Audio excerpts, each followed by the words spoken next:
yourself out of the county.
keep on the sunny side of life, it will help us every day.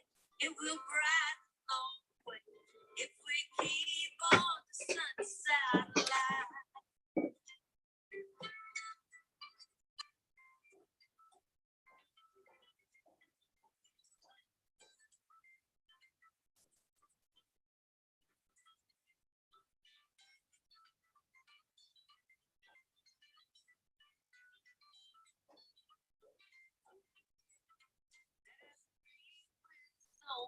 For each day, though the moment be bad or bad, let us trust in our Savior always.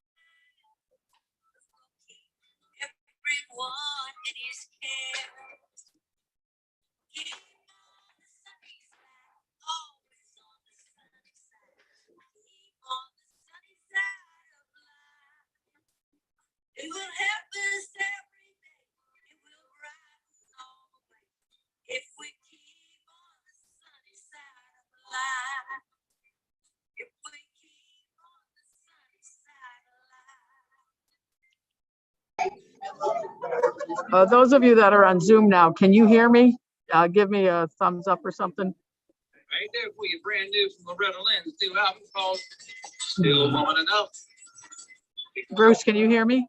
Hour. Just a minute. Good. Yes. Last ring back. We'll pick this up. Hour one. Don't go anywhere, Brent. We'll be back with another big hour of bluegrass music. Bluegrass on the Bay and Jay Armstrong. Because right now I have a microphone, a computer mic. Yes.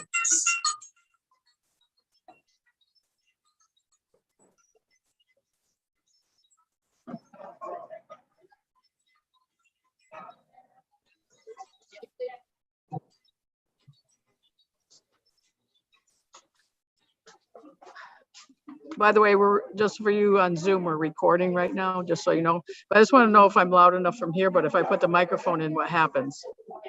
So right now I move the microphone away, but if I move it back, is there too much feedback?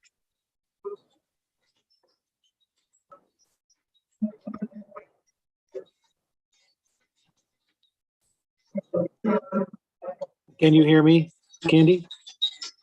Okay, so I think what's happening is that as I talk through the computer, it's feeding through the school sound system. Well, I can hear you fine now. Can you hear me? I don't know if you can. No, when you're speaking to the computer, it carries very well.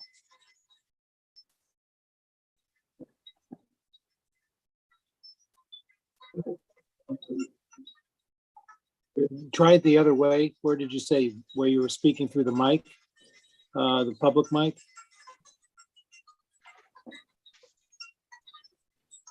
There's a big delay. Oh.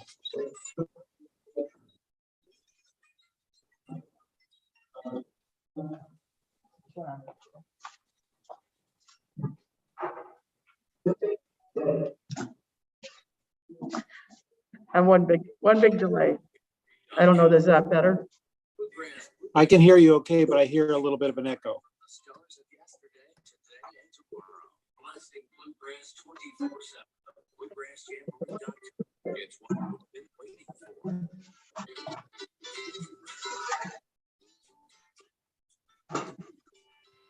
Okay, so the problem we're going to have right now is it seems that we could speak, people on Zoom can hear, but then it's double backing and feeding through again.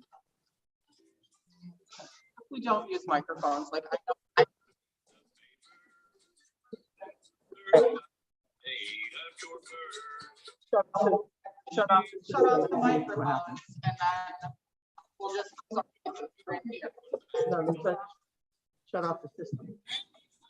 No, shut off the microphone. The microphone. Yes. Microphone to it. It's going through the HDMI.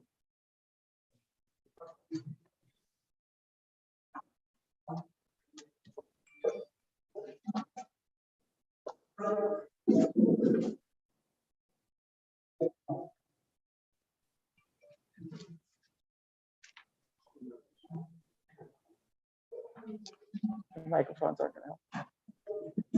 See, because when I speak, this is gonna go through the AV system, I think. This sounds pretty good, what you're doing now.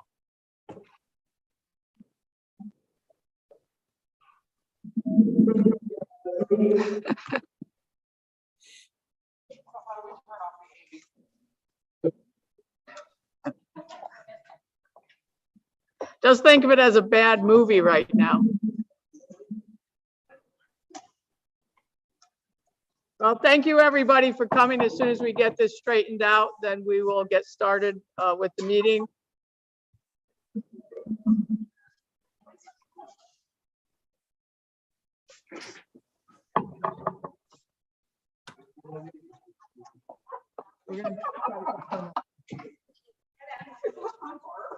This is for the selectmen over here.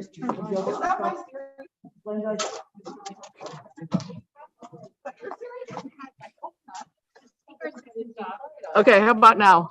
Bruce, we're gonna try not to echo or repeat each other. Okay, wait for it, wait for it. Any speakers? Wait for it.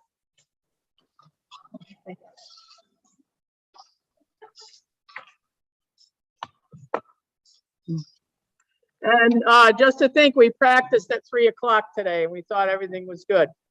Good evening, everybody. It's a little bit after 7. I'm Candy Perez, I'm the mayor, and I'd like to welcome you to the Board of Education public hearing for fiscal year 2021-22 town budget. Tonight is the first of 2 required public hearings according to our charter. This one is devoted exclusively to the Board of Education request. Next Monday, April 5th, we will hold a public hearing examining the total municipal budget. We will be listening to and guided by citizens' comments at both meetings, along with the input we have already received. Tonight, we're trying to do a hybrid meeting of sorts so that people can come in through Zoom to ask questions, because we did not want to leave anybody out. Last year, as you know, the Board of Selectmen, based on the executive orders by the governor and the pandemic, we voted the budget. This year, we are committed to make sure people are able to participate. So that's why you'll see me trying so hard tonight to make sure we can Zoom and do people in person. So once the public hearings are closed, the Board of Selectmen will hold additional meetings as needed to deliberate on the budget. We have until April 23rd to adjust the education line as well as any other line in the budget, if we determine it is in the best interest of the town.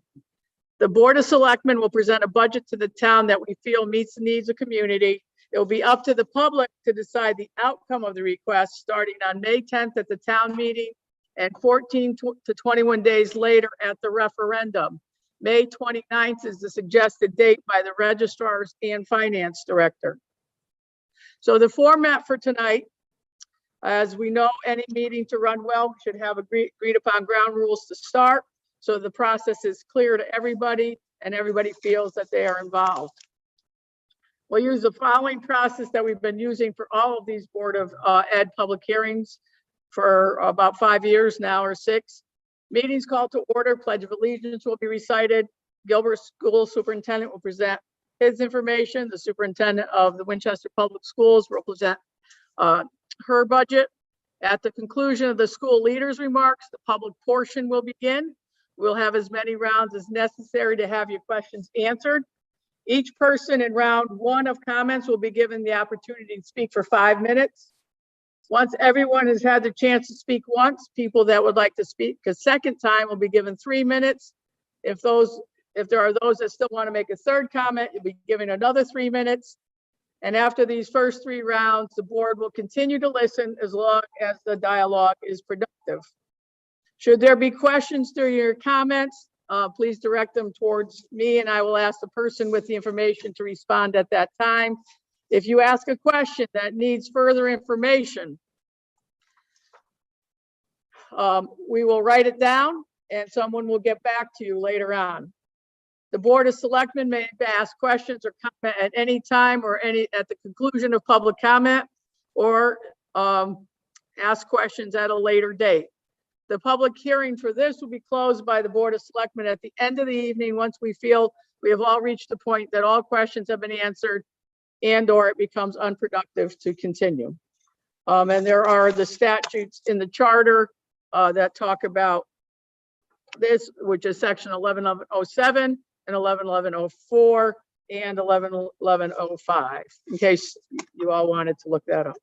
So having said that now, I will call the public hearing to order, and I will do a call to order for the Board of Selectmen first. Candace, would you please start?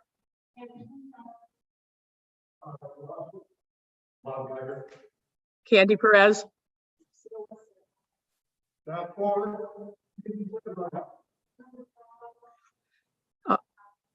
Thank you. And now the Board of Education, if you'd like.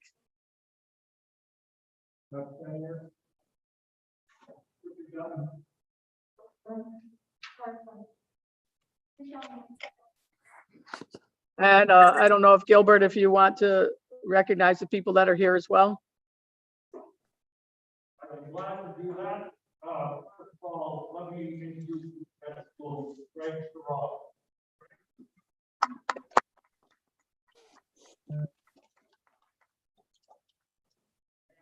We got Frank by administrative Steve Stoika. He gives us the royal wave. Okay, and we also have Google, our Hurley, and of course the young man here, James Thomas, who is our IT fellow. I saw him working up there. I'm looking to see, I know obviously Steve here. Steve is also chair of the school board. And so we've already, and Scott's over there, Scott, also on the trust and also on the student book, looking quickly, but we also know that God is on the school as well.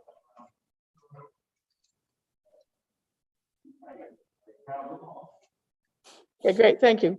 Now would you please join me for this Pledge of Allegiance?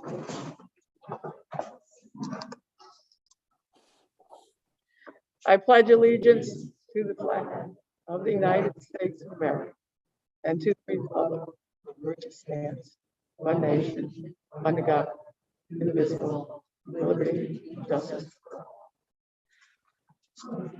Okay, at this point, I'd like to call up Tony Serio as the Gilbert head of school.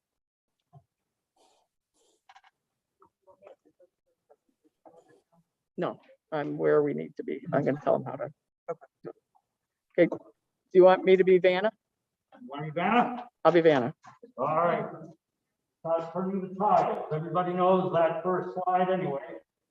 That introduces, of course, our school building, and move right on to the next one. So our budget, after every year, we'll take a look at the highlights, the headlines. The headlines. And here we do see that we're in the third year of the 2-year contract with the teachers. And of course, we're trying to maintain our classes, our electives, and academic support. So we instituted academic support this year. That comes from monies that we received COVID, I call it COVID reserve. We're spending it to help the kids because they do need a great deal of reading aid. We will have coming international students, which is probably our 5th year, and so we anticipate that we'll have 20 plus 12 have some relief to the overall budget of tuition of the school, the Winchester school. We anticipate 423 Winchester students. This number comes from the Winchester Public Schools. We accepted their number at 423. We do have one student who comes from Hahn.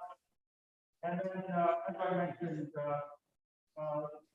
the effect of COVID.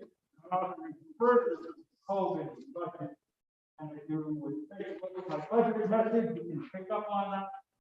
The key component here is the fact that we have in place, we also put in extra time with as they are doing our social work.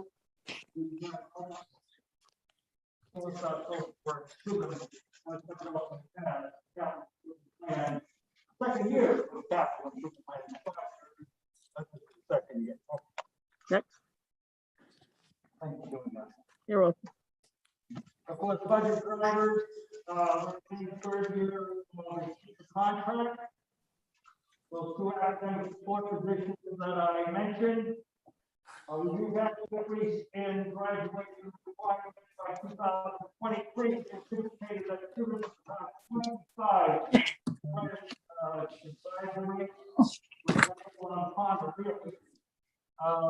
And then of course, Medicare benefits went up about 7.5% on here, so that's also in the budget. And there was an increase in instructional materials, right? Textbook, It's all set. What do you want to do? 1.62.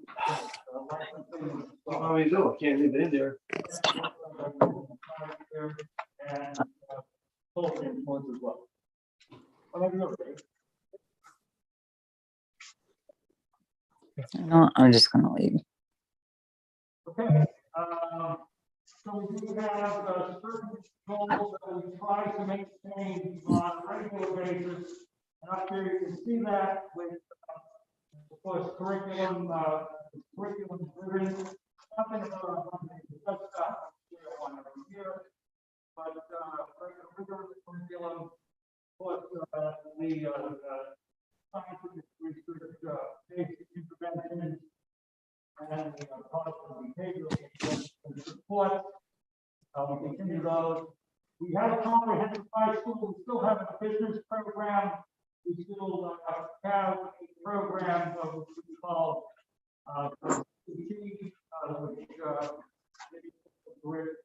technology. We do project-based learning. We're trying to not only achieve at high levels for our students, but we also have to make sure we're remediating. IEP program and academic lessons, we have quite an extensive array of the academic, I should say, advanced placement program in our academic program study for the AP.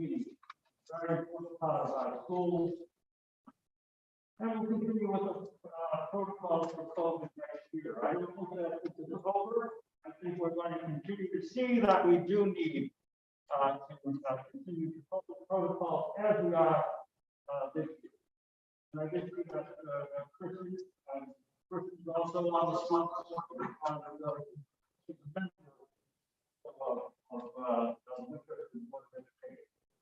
okay, we can go. All right. So some of the things we'll be doing, you'll see later on that we are going to be doing some things that called the unresolved reduction to my line, you see it built into the slide. 250,000. Where did you find that?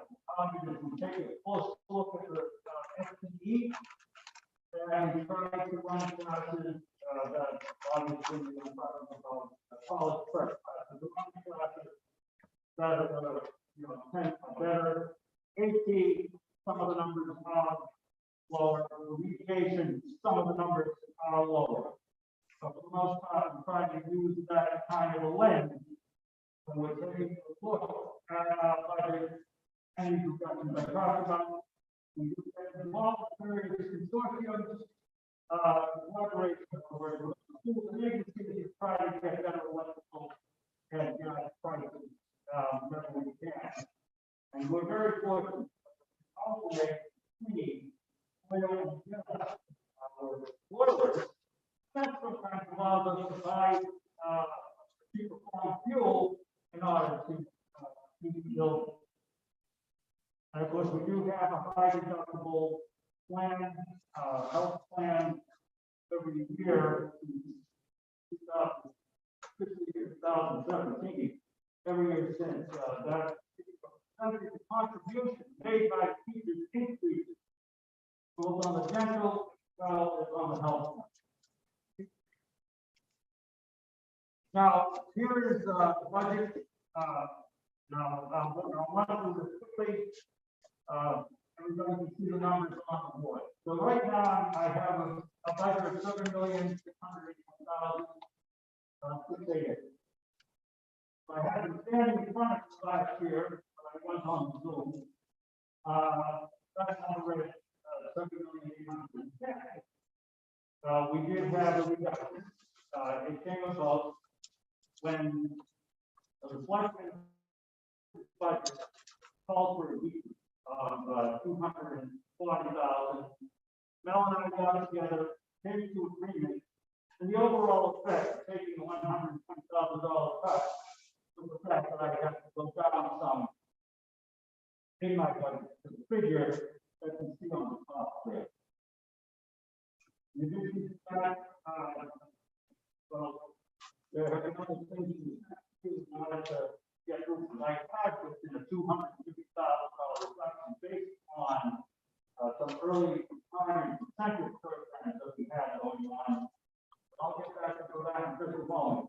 The budget that we're proposing is at $7,843,928. You can see almost 160, or a little over 2.11% increase.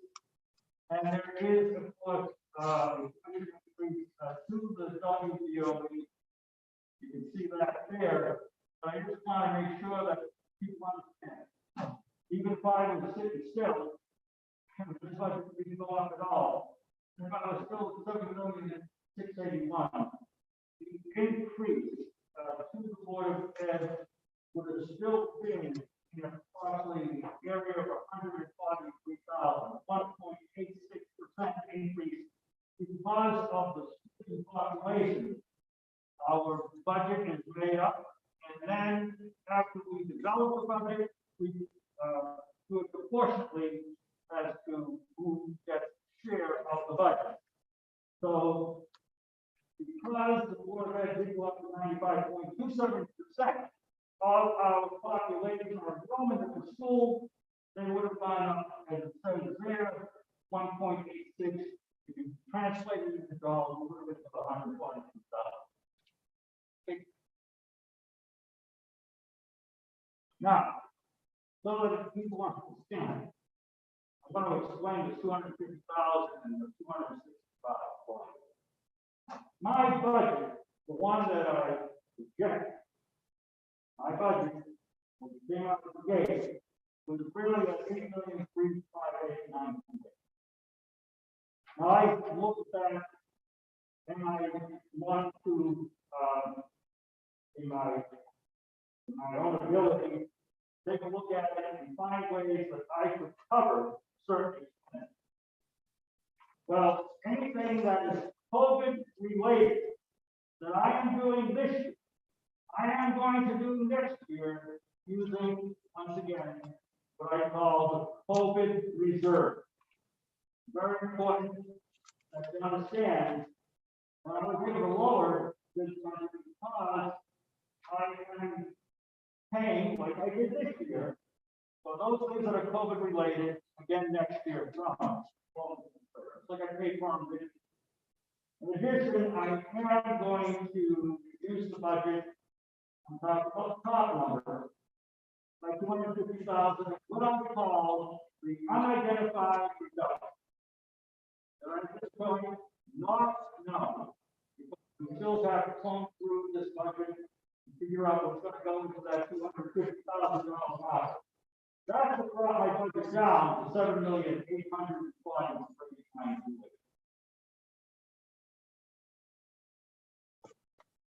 Okay.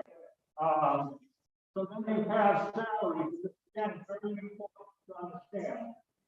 While we see this increase in salaries of almost $285,000, please realize that in that number, in that $5 million number, there are a couple of very important divisions.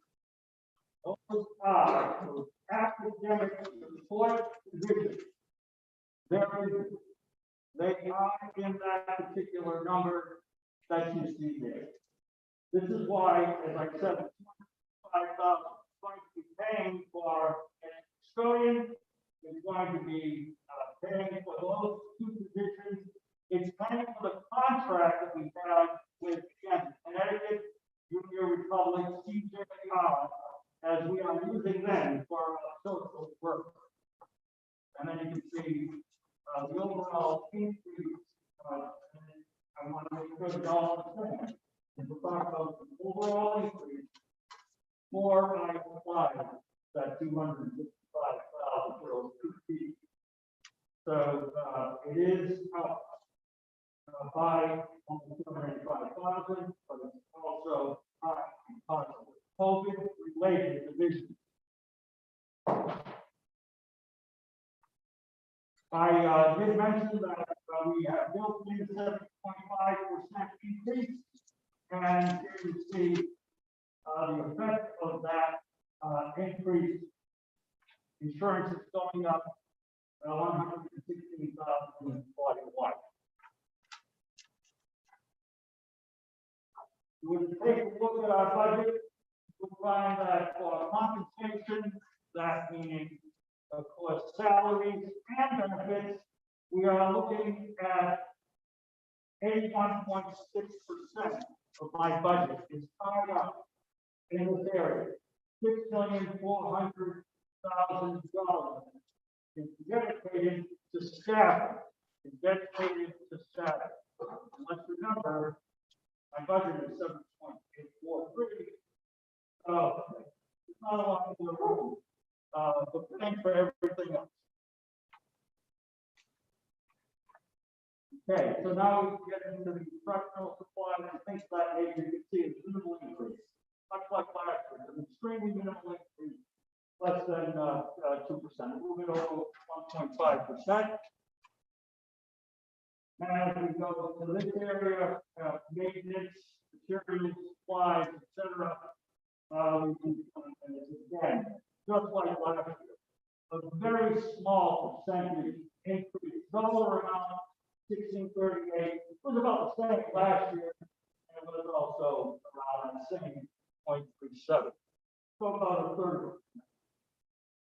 And when you get into this area, there's a lot of contracted services in this component, including the contract with CJR to deliver the social work at the school.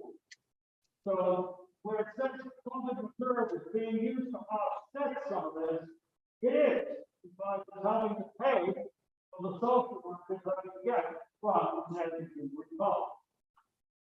But as you anticipate, there is still percentage increases that do happen. We are having software license renewals and various types of contracts, whether it's security or whether it's for our IT. We outsource IT. We have been doing that very successfully for about 4 years now. About 4 years now, we've been outsourcing that. We took no increase in sports because we don't know what the sports is going to look like next year. I'm assuming we're going to have a normal spring sports program.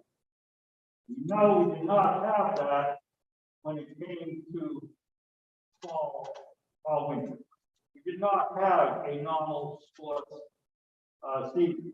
However, they say that the spring sports will run and will run with a true schedule and will run with playoffs. So we'll see how that state tournament, we'll see how that all works. But at this point, we took no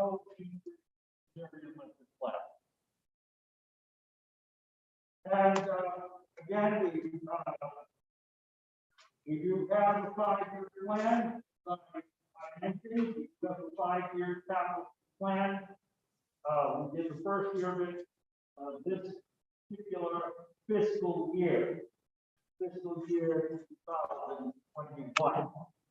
Fiscal year 2022, a number of things that we have to address in school. And the biggest piece, of course, is the roof over the auditorium, which is in very bad shape. And we are going to be replacing that roof. We also have some heating units, the cafeteria as well as gym that need to be addressed. We have, I wanted to get a new phone system back in 2013. After I got there in 2012, I did an analysis of that. So this is straight ahead. I got people in to look at way back then. But we're finally going to get to that system upgrade, as we are working with a couple of companies that are coming in to present their phone systems and tell us what they think their solution is for our phone system. And of course, we continue to upgrade our security with more cameras, and we have to do some work in the future. So that's the 5-year plan. It has been approved by who all know who may have WPS representatives or WBOE representatives as well. And another thing, we will be applying from our reserve account for capital improvement, 100,000 for these items. Well, these last slides basically show you the amount of money, and that's what all that does. And then the last one is just a pie chart, and it shows what it looks like. Okay. Thank you for listening.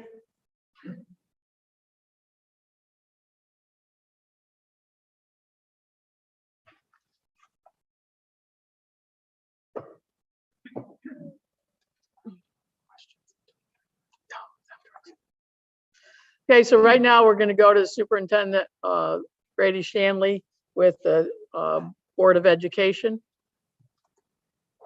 presentation, and then after that we will open for questions. The easiest thing to do is use my touch screen to get the picture centered because it's in Word. If you could touch it, go ahead. No, I mean like when you go to change it. Oh, okay. That's right. Good evening. Thank you for joining us this evening. Board of Selectmen is honored to have you here tonight and to be able to hear our proposal for the 2021-2022 budget. I want to thank our Winchester staff and our Winchester Board of Education and Dover School Board and staff for being very supportive. I know at this time right now, in the time of COVID, it's difficult to ask for anything right now at this point, but I'm not asking for us. I'm asking for our kids, I'm asking for the programs that they need to be successful to close the gaps that have developed over the course of this time. So, Candy, I'm going to stay back here a little bit so that people can hear me. You know, it's not like me to be tied in one spot, so it's going to be difficult for me to stay right here. I want to thank the members of our school board, our staff, for helping to develop a thoughtful budget. Please know that this budget was developed with fiscal responsibility, but also balanced with meeting our students' needs. Every year, we do present a formal letter to the Board of Selectmen in the Winchester community, kind of outlining what our initiatives are and what the ask is and why we are asking of such. So this is the letter that will be presented to the Winchester community.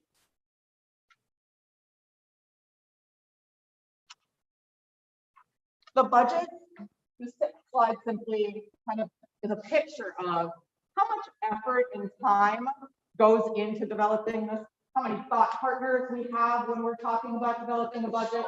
This is not just something that happens overnight.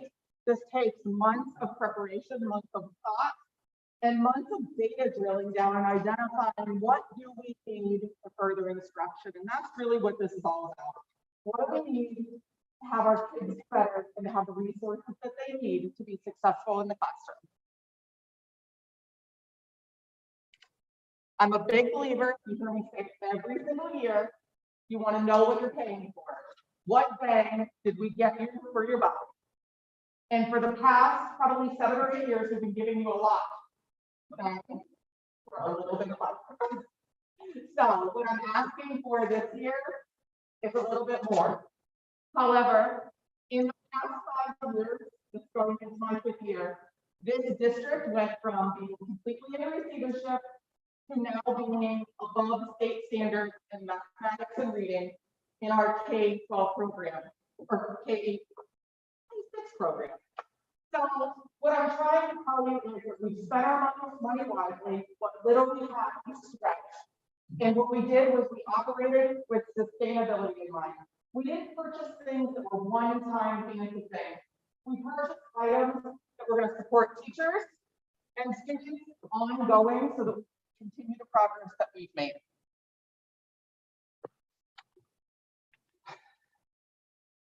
As I said before, nothing that we do is without thought and without care. What this slide focuses on are focus areas, and I think it's important to recognize where we came from and where this budget was based on. So in year 1, which was 17-18, when I was here, we really looked at defining quality instruction. What were those non-negotiables we were looking at in the classroom?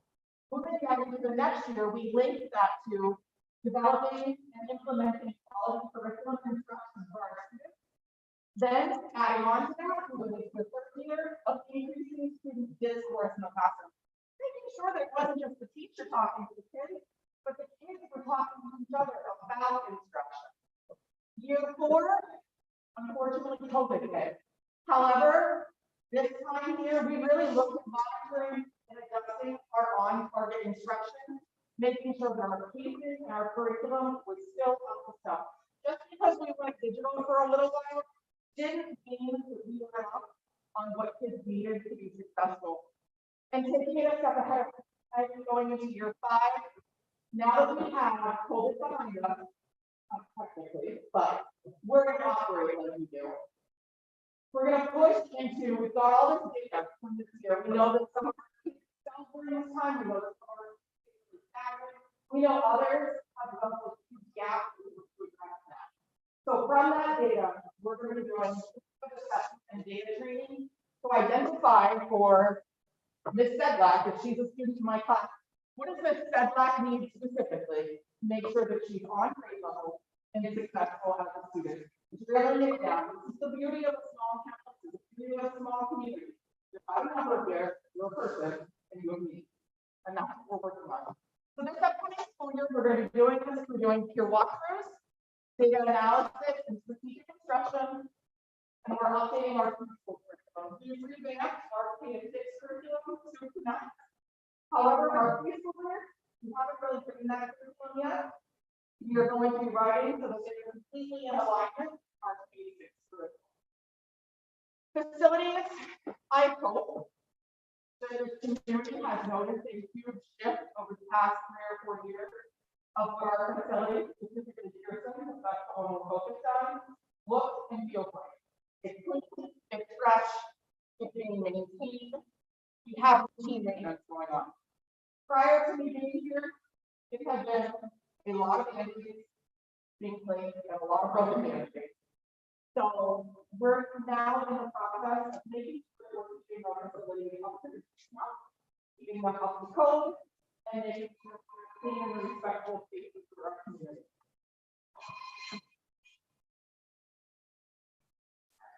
You heard Dr. Serio talk a little bit about the enrollment.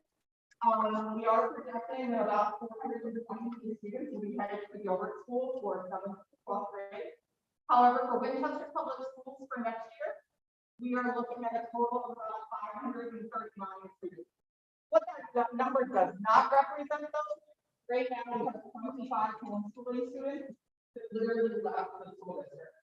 And talking with those families over the course of the past month, I'm going to guess about 75% of those homeschooling families are going to come back to us. I'm going to say somewhere around 18 to 20 of those families with students are going to come back, thereby increasing that.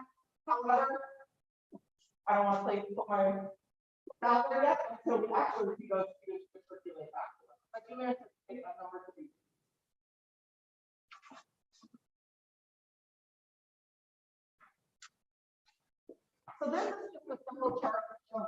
size ratio. We have teacher contracts that state you can't go over X amount this state, but basically we're staffed perfectly to meet the needs of the students that we currently have.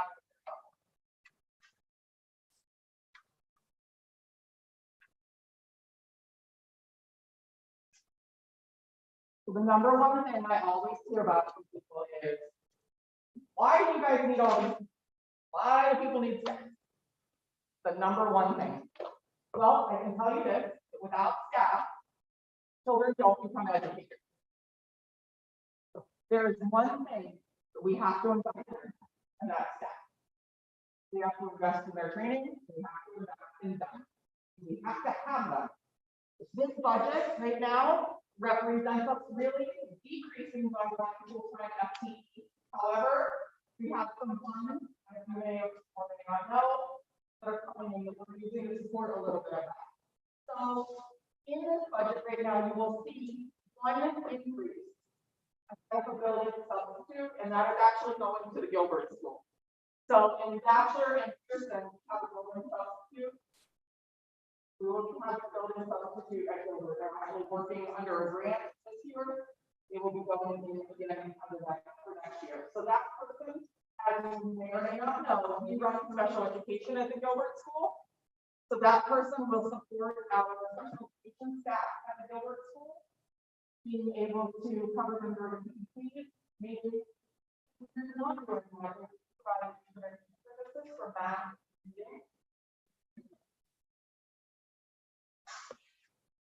So this is our staff funding.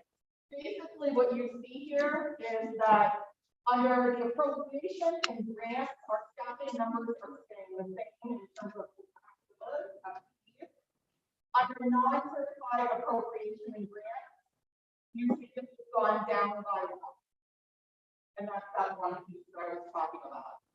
When it looks at a total overall at FTE, we're looking at a total decrease of one position rather.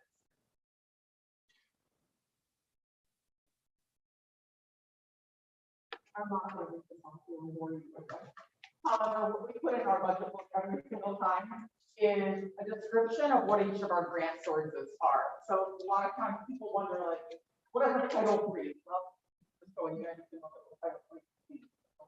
There's like 3 pages of reference for grants.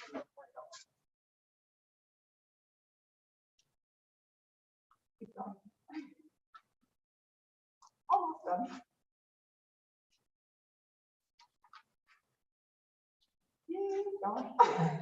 I'm just letting people see it on the way through. I'm thinking of the audience. Let's talk about the money. The money that comes in, the revenue. All right. So right now we're looking at, and I'm gonna rather than try to see that all the way up on the screen. So forgive me. Page 15. Thank you. One thing Nancy may or may not know, as she may or may not add to this conversation that we're having. So part of where we get our money from in town is a grant called education cost sharing, and that comes from the state. It comes to the town of Winchester. We are anticipating a slight drop in our education cost sharing grant. So commonly hear this as the ECS grant. So we are anticipating a little drop. The revenue to the Board of Education comes in the form of several grants that we have coming in. We have adult ed, Alliance after school grant, Commissioners Network, which is ending, competitive school readiness grant, family resource center, health services, and a school readiness grant. So all of these sources, we're expecting about a $500,000 decrease. Why $500,000?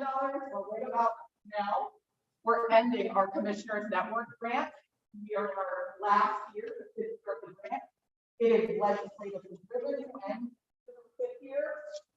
So right now we're looking about $500,000 for this school year. We will see that drop to $0 for next year.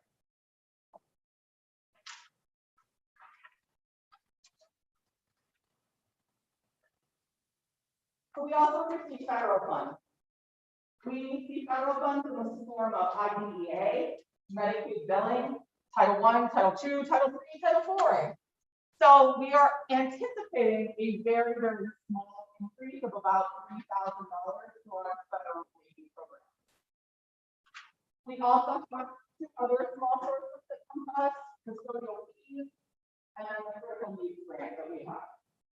So looking overall at revenue sources, we are seeing a decline in revenue coming up. We're going from about 10.2 million down to 9.6 million in revenue. So that's money coming into the district. 10.2 down to 9.6.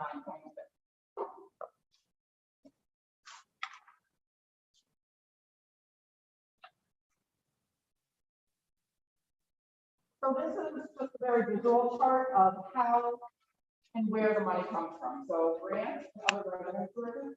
The largest chunk of our pie comes from education cost sharing to the town, about 7.8 million. We also have about 669,000 of federal grants for about 1.2 million, as you heard. And then we have a small local source of grants of about $3,500.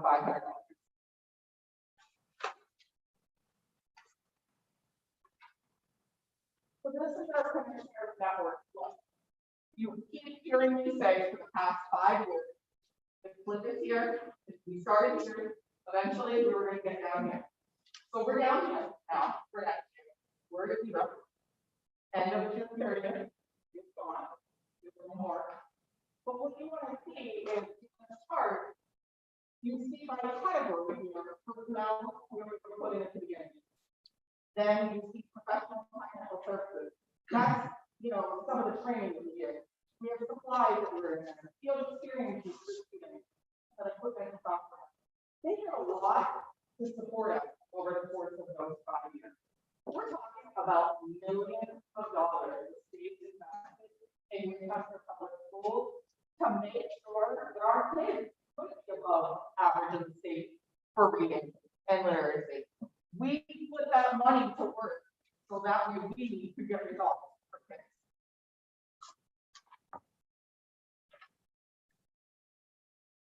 So looking at resources, these are considered one increase here or there.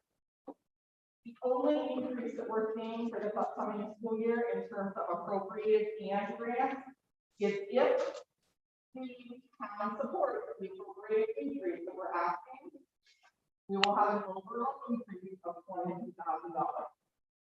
0.09. An overall approach between appropriation and grants. So what you're seeing here is that the first time since I believe in 2012, the NPR, the appropriated side, we're asking for an increase of 2.66%, $531,000. To me, support our kids. We'll talk about what that's going to support in just a minute. What you will see is 100% decrease, $500,000 from Commissioner's grants. The Alliance, we see no increase. You see that that was flat, 200,000. We're seeing a decrease in overall state and local grants. Town support for education staying flat. Medicaid reimbursement is likely about 3,500. And our CAN back to school program grant going down by about 40.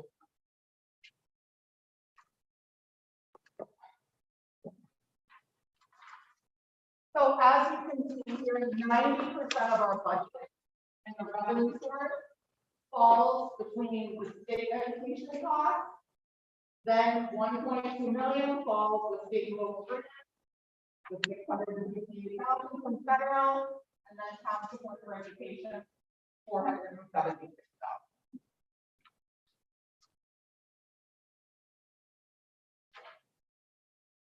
Another thing people say to us all the time is, how come you just can't save money? How come you just can't share this with this person and this with this person? So I want you to know it's happening on a great scale. So under maintenance and facilities, these are some ways that we cost share with the town, and then also with other outside entities. We have vehicles, weather issues affecting schools, the reimbursement, grants for fields, property guards, insurances. risk management, recreation facility sharing, building committee, attorney issues, fire inspection, road work around schools, security and safety issues.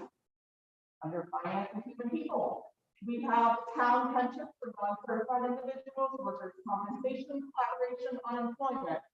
We're in insurance collaboration with 7 other towns in the county to help drive our insurance costs down. And then we share in facility and liability insurance with the town.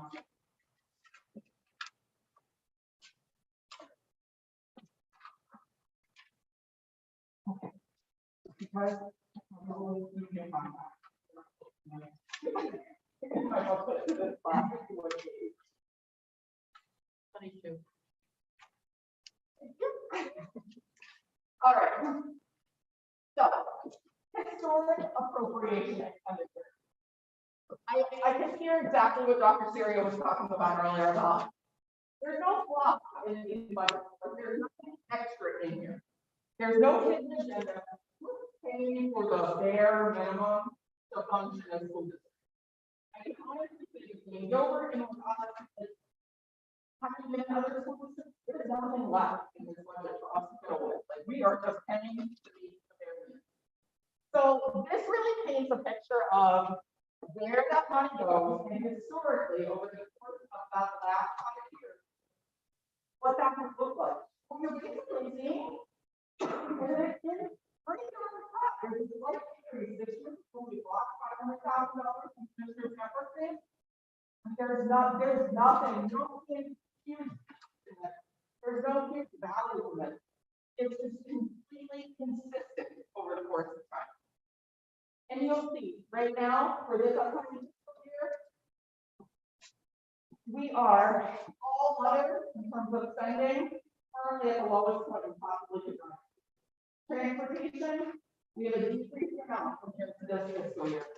Special education out of this replacement is currently a low point. Education is at a high point.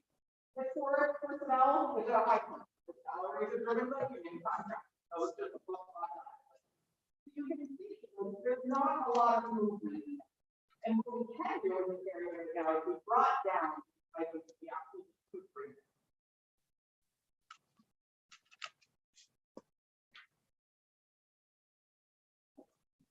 So this paints the picture of stagnation. What this does, and I'm only speaking about the appropriated budget right now. From 2013, well, 2012, 2013, that's where they started MDR. We have not had an appropriated budget increase since 2012, 2013. I would argue right now, there is no other town in the state of Connecticut that can say that. I can't operate a district without the funds needed to make sure that I can educate children. On the appropriated side, this has been flat. We've asked for funding before. As you heard Dr. Serio say, we got for 1.2% last year. We got 0 on the appropriated side. So this just kind of paints the historic picture of what we're talking about right now.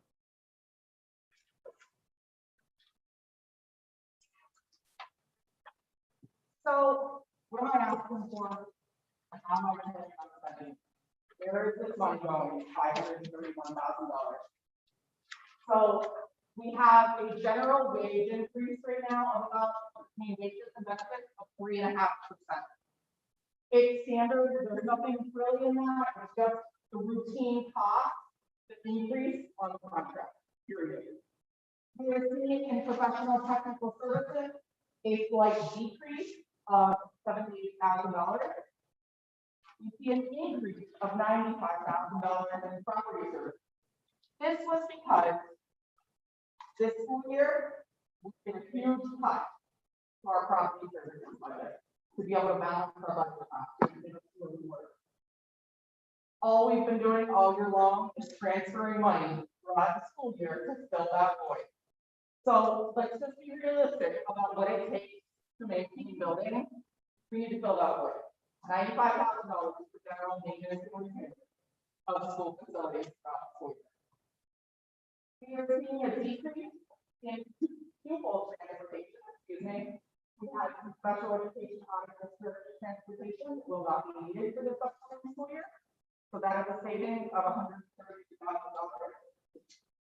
Our special education out of district tuition, that's by about 1.6%. Silver tuition is expected to increase by 4.1%.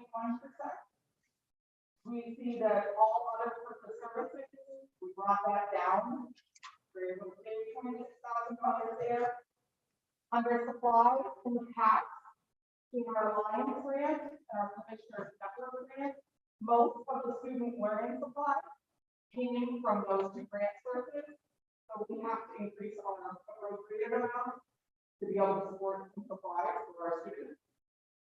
And then under student equipment and software, that's saying flat at 0%.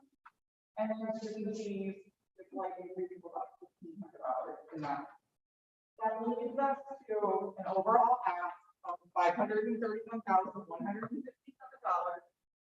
or 2.66%. I know it's a lot. However, it is at the fair amount of where we're at. The next slide visualizes what I can change and what I can't change. What I can change, see that 2% marker at the top right? 2%. 98% of the budget is fixed. 98% of the budget is fixed. You have personnel. You have the Gilbert tuition, which is non-negotiable, legislatively driven. You have other purchase services, which is like for liability insurance, internet services, telephone, security, that kind of stuff. We have special education out of this tuition, again, given to us as transportation. We're at our lowest point right now for transportation, so we're saving money there. And then professional technical services and duties. 2% of this budget is negotiable. That's it.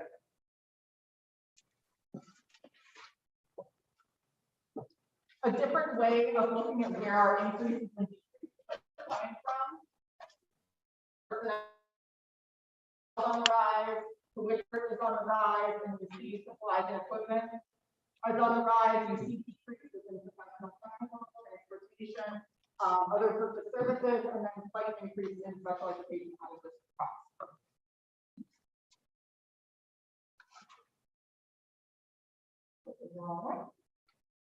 So we build special education programs in Winchester Public Schools, at the Gilbert School, because we know when we invest in programs in our school building, it saves us tenfold if we have to send one student out.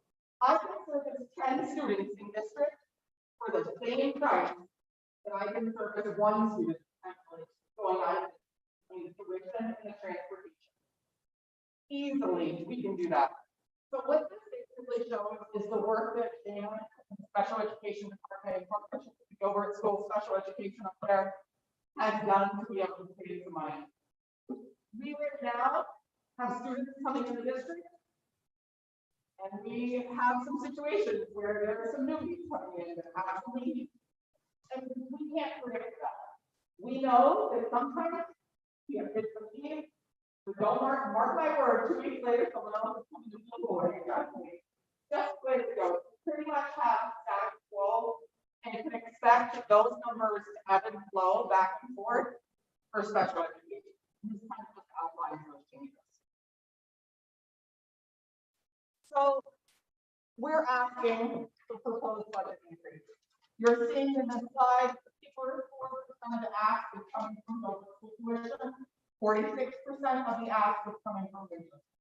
We're on very even territory right now in terms of what the percentage of ask is. Kind of right in the middle of the road for both sides. You can skip back to this conversation already did this. All right. So the elephant in the room is you just got ESSER 1, ESSER 2, and now on the heels of hopefully getting American Rescue Fund. Why can't you just take those funds and pay this off? Pay off the $531,000. Because that's not what government is intended for. That money is not intended to supplant. Supplant equals a flip. I'm going to show you what flip looks like very visually in this fact. If you do a flip and you do a supplant, we're looking at a gigantic mill increase going forward. It's unavoidable if you handle the money this way. These grants, if you're looking at ESSER, you're looking at money to be able to improve your building, HVAC, helping all about the air quality. The money to handle air quality too. They're giving us money to be able to help with academic intervention for students. They're giving us money to be able to help make sure that we have technological equipment to be able to support infrastructure. What we don't want to do with these grants, and we heard you before, is throw the money at something that's not sustainable. You want these grants to last for the next 20 years, to be able to benefit you for the next 20 years. Why waste $500,000 on a tax increase when I can spend $500,000 on upgrading something mechanical that will then have to be an ask going forward? Because that's what's going to happen. So what I want you to see is we're going to how we're using this money. After, because we don't know what's going on, our little people are probably vaccinated at this point. We're keeping Oak Street full next year. Keeping them social distance, keeping them safe. We use our ESSER fund, $300,000 to be able to maintain Oak Street School for next year, so that we can further socially distance our students and keep them safe, given that our age group really does not fall right now within the vaccine protocol. So that's the primary space that ESSER is being spent on. We also have some academic intervention, which will be one time. You hope that when you give kids intervention, it's not something that's feeling low.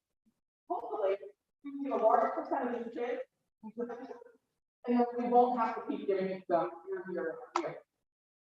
So this thing over here, the COVID supply. Never in my life that I think that I would need to spend thousands of dollars on 85 masks, gloves, roads, you name it, anything to be able to protect our staff and our students throughout the school year. So that way we could be in person. Thousands of dollars invested in that, having in-person learning. The big thing will be moving into Pearson and sales coming on board, starting construction in 30 days. That got approved last week. We are looking at HVAC systems here in Pearson. Pearson is on air conditioning at this point. Pearson also needs an electrical upgrade. Those two items under the American Rescue Act and under ESSER are able to be used. Think about it this way. I would operate Pearson's electrical, and I would operate Pearson having HVAC.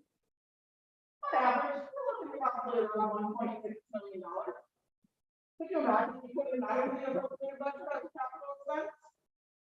These are what these grants are supposed to be used for. As a public school, I can get money to fix infrastructure. So I'm doing it. I'm getting the money that eventually I won't have to ask. I know it doesn't sound fantastic right now, but it does sound fantastic when I don't have to ask you for $1.6 million in a capital expense. That's where it comes back and it's beneficial. So, let me just say, we don't know how much we're getting American Rescue. It hasn't finished being signed off yet. We don't have the grant application. We don't know what the uses are, although I have read the bill and I'm pretty clear I understand what the uses are. Right now, we have a 3-year plan on what the potential usages will be for the American Rescue Fund. We've heard anywhere between 1.7 million to 2.11 million. I don't know where it's gonna fall. No idea. But this is what we're planning on. Being able to offset summer school costs. Being able to provide interventionists and students. Those of you that have care, those of you that recreation, we're putting in interventionists at camp.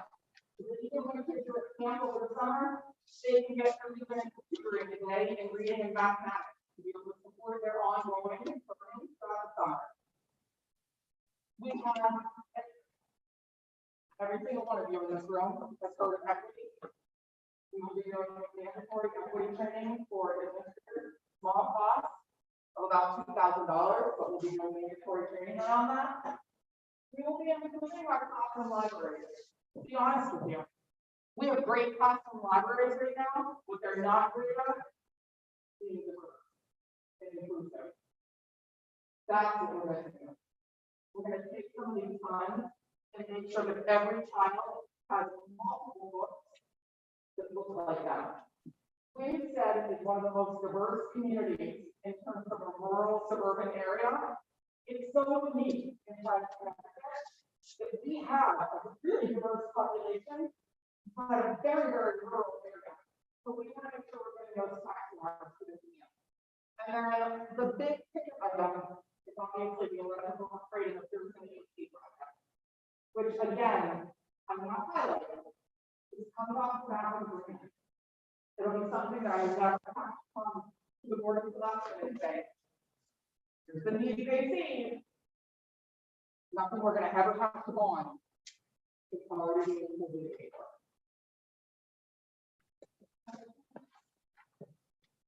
You heard me talk about it first. So when you plan, this picture right here talks about the cliff. Let's just pretend that based on many people, you know, I hear people buzzing out there, just pay out the $531,000. Just say I did that this month, even though you're not electing it. Okay? Let's just pretend I did. Oh, great. We have zero budget increase this year. Zero. Well, next year, that'll follow up with money. You still have to make up for that $531,000 in here. So right there, well, you can count on that 100% increase. So guess what your ask is for that next year? $941,000. If you create that. People don't think long term. They think about the immediate, right? This moment. You got to think long term. You have to think about what is the impact this choice has on next year. So let's pretend that you did cover the $531,000. First increase in 2012, $531,000 this year. You can anticipate the next year, which will be your first in Winchester, 2% increase. May or may not be covered by green, might be a little more, might be a little less. I don't know. Just pretend it right now. You can actually think about $100,000 would be a typical increase would be on that 2% max. So what you can ask yourself is, you can work on a lot of the plan, you create yourself a plan, or you take it out as we have not had an increase since 2012. So with all of that information, you know normally you would find me to be the most fiscally conservative individual in the world. I try to pull $1.10 out of $1 as much as I possibly can. I can't get any more money out of it. But we've reached the point we first say last year. I am asking the town to support 2.66% increase in our budget. So on behalf of the school staff, our board of education, most importantly, our students.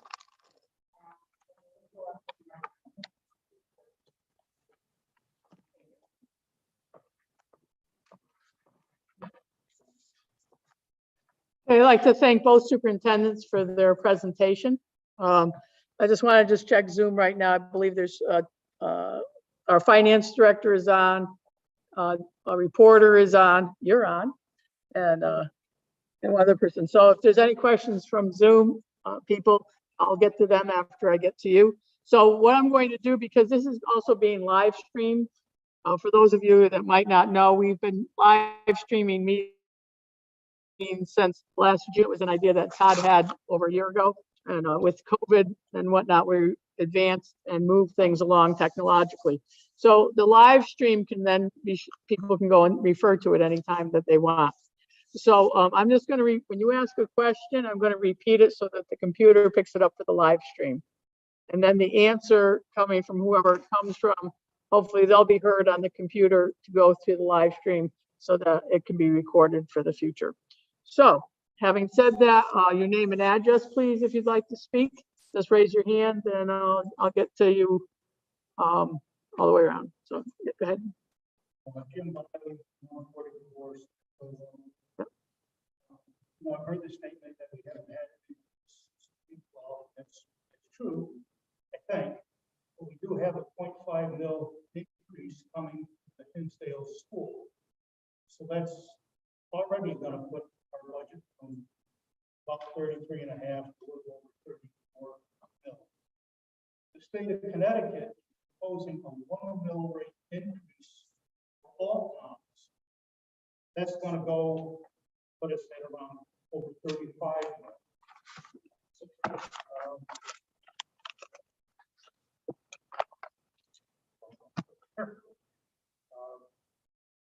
For the 2.66 increase, it's another $500,000. I'm assuming that will also be a mill rate increase. Do we know what that mill rate will come to? And how would we pay for the $500,000 being requested on top?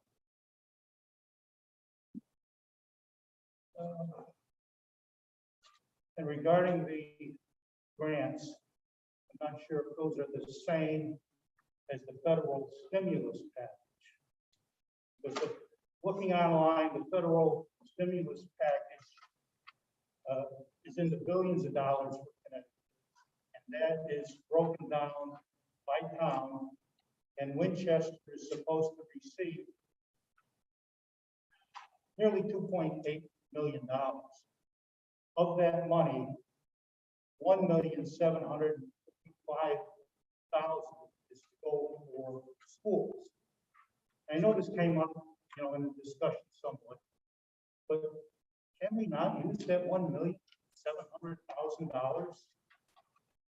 for this increase? I mean, what else will we use it for? It's supposed to be schools. So I'm hoping we don't need an additional mill rate increase. And if anyone could answer those questions. Thank you. Okay, so just to repeat, he was asking and talking about the different increases that'll be coming forward over the next few years or even currently this year. And then where do we get the money to pay for it? Correct?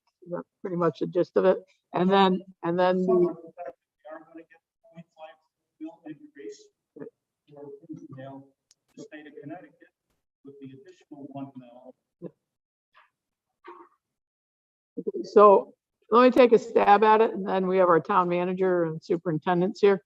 When I talked to Bob about the budget, one of the things that I framed the budget as, and I've been telling him the past few weeks, is these questions about our budget are, we have to go forward and think about it. Melanie talked about it a lot because we've all been talking about it. This is a pivotal point for all of us in terms of what our budget forecasts are, in terms of what the costs are out in the marketplace with salaries, health insurance, supplies, paving roads even, or all that, construction, et cetera.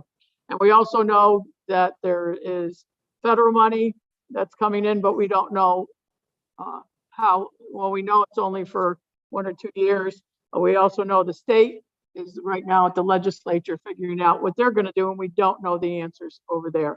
So the best thing we could do is do a good analysis that I think Bob and our finance director have done and the schools have done in terms of what is going to happen. and where we are now, because coming down the road, you know, we've been fortunate. We haven't had a mill increase. Is it 4 years or 5 years? 4, I think. We're going on 5. We haven't had a mill increase in those years, but we've had some grand list growth. And grand list growth the past couple of years and being forecasted is what, about 200,000, 200, 250, somewhere in there. So we know that if you look at things, grand list growth isn't going to be able to keep up. The state grants that we had aren't going to be able to keep up. Even if we use these federal grants for things that we have to pay for today. I don't know how many of you were here in around 2000 when Blue Cross Blue Shield went public. When they went public, we got $800,000 in revenue as a town that used them for insurance. It got put into the budget. There was no expense against it. It decreased taxes by, I think it was a small piece of a mill.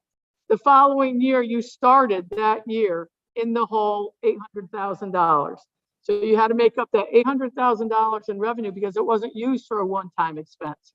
Melanie just went through saying she would use the money for a one-time expense in electrical and HVAC, which still benefits the taxpayer because you don't have to pay for it again. It's a one-time expense and you don't have to make up for that money again. If you use it for other things, like they did back in 2000-ish, then what will happen is you're going to have to either pay it or you're going to lose services. I mean, one or two things happens. So in the forecast of the budget, going forward, you are correct. Hinsdale, the bond will hit in the projected year, 2 years from now. And we were hoping by then we'd have more grand list growth and that we'd be able to have some other grants that we wouldn't have to pay for anymore. We are indebted to what, about $2.5 million now? And that should be expiring just a little bit after the Hinsdale bond comes in. So we're hoping that expiring bond helps pay for the Hinsdale bond. But you are correct. There are service needs and there are revenues that aren't keeping up with things. So Bob, you want to say anything? Well, I consider some of the failure on the town bank as well. Probably tend to be fiscally conservative, fiscally liberal, definitely the ultimate part of mass destruction is ignorance. The schools are for sure going forward. Now, philosophical ones, I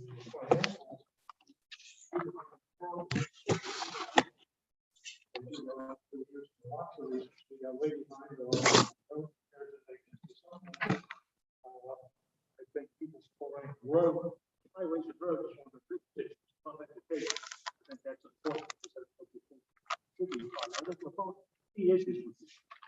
So, as you know, the schools are in bad shape. Mel's done an awesome job of bringing this up. The test schools in the city. The money's been going down. She's been saving money at a rapid rate. You can't keep that right up for sure. I guess one can look at the total structure of our educational situation in Winchester, and say, do we need restructuring? That's another long-term philosophical issue, which I think there's no sense hiding. Gilbert system has been trying to work on that over the years. That's been a struggle. There's been successes, some failures, but I think we're trying to move forward. So I struggle each year to make sure we don't have a mill rate increase. Mill rate increase, to me, as I said, is a failure. How do we increase the grand list growth? And that's through improving the town, convincing people to move here, improve their properties. We do have, as Mel said, such a diverse population. We have homes selling for $1 million up in Winchester, and I've got lots of Section 8 people getting money to pay rent. So the government, there was $1.8 billion for the schools, there's going to be $1 billion for the town. I don't know what they are yet, but the restrictions will be. I do worry about a cliff, the real issue. So do we have funding that, to support the budget increase that Mel's asking for? There's always controversy. I'm going to push back. We're going to talk. We're going to argue. But we'll try. We've been trying to consolidate in the town. That was what the LCD issue is about. We've been consolidating wherever we can within the town itself. And I think Mel made a great case. She's been trying to as well. That's all I can tell you. We're going to work real hard not to have a building. Even consider a small one, not a good thing. But I think everyone's been working hard to maintain where we are. COVID has certainly thrown us a big loop, all of us. What is the state government going to do with the funds? The Fed sends it to the state sends it to us. I don't know how much they take from it. Everybody takes their cut. That's what happens when you go through middlemen.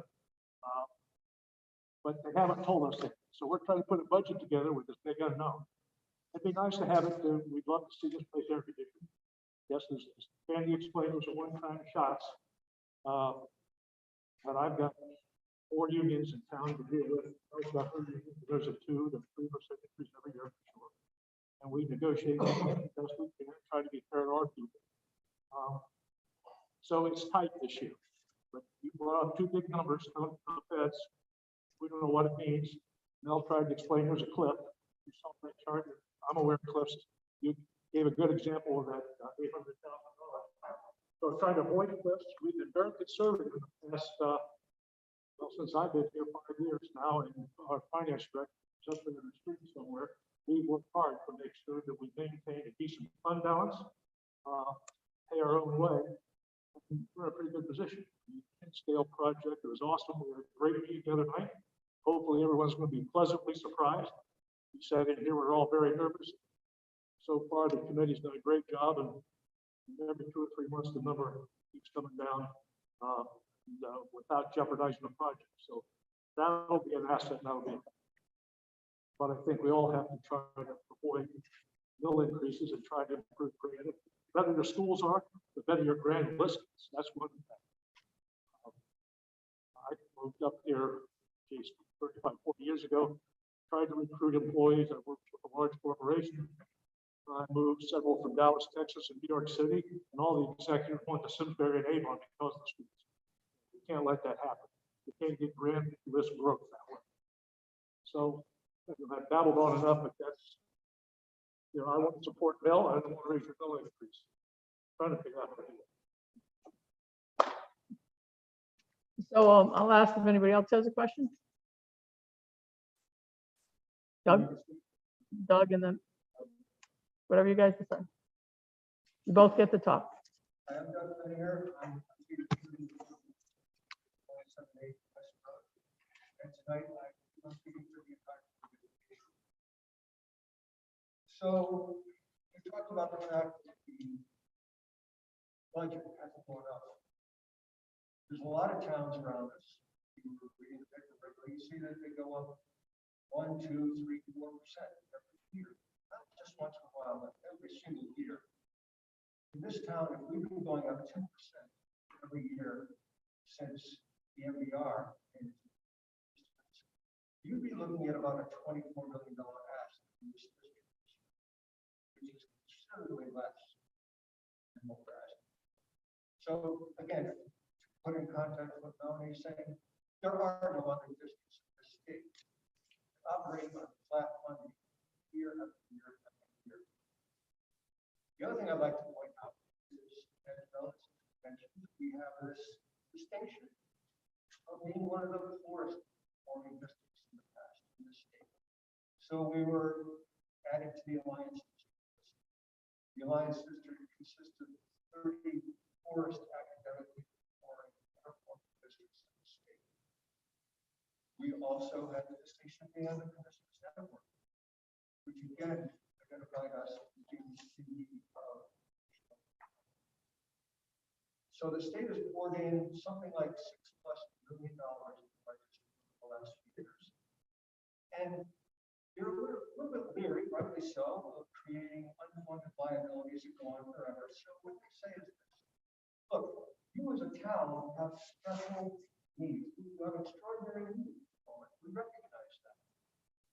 And we want to help you.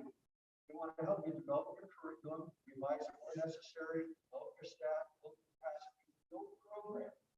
We want you to do all these things, and we're going to help you do it with some of our money. At the end of the day, we expect you to see the benefits of those results, and as a community, recognize those benefits, and carry the ball.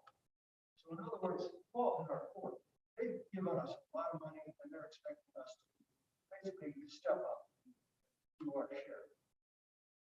And I'd also like to make sure that everybody's aware that even though there are a lot of alliance districts, 10 districts on the Commissioners Network, we have performed extraordinarily well. We are at the top of the list. Our ranking is right there at the top. As Elaine pointed out, you go to our Facebook page or other pages, and you'll see that Winchester students are using state dollars, or Winchester staff is using state dollars. We are doing good effect. Our students are getting the benefit. But again, the expectation was made clear from the beginning. We'll help you get going. Once you do it, you see those results. You as a community should step up and carry it forward. So I just want to make sure everybody is aware of that. Bob has been good friends with our organization. He supported us in many ways. The town support for education, which he and the selectmen funded, have been much appreciated.